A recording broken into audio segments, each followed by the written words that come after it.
আগামী কালকে ঈদ, আরো 2 দিন পরে করলে এত কোনো সমস্যা নেই। আমরা সঠিক সময়, আমরা রাসূলের যে অনুসারী, রাসূলের যে তরিকা, আমরা রাসূলের ওই অনুসারীতেই আমরা দেখাতে কোরআন হাদিসের মোতাবেক আমরা সঠিকভাবে আমরা ঈদটা পালন করতেছি।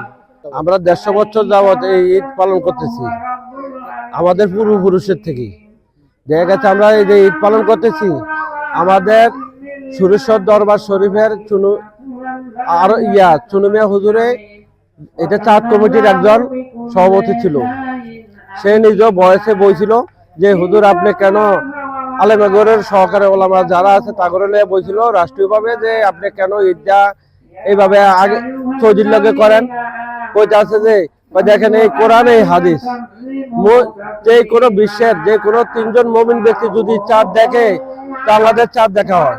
তা আমরা এই হিসাবে সঠিক সময় আমরা ঈদ করতেছি, আমরা সঠিক সময়, আমরা কোনো আগে করি না।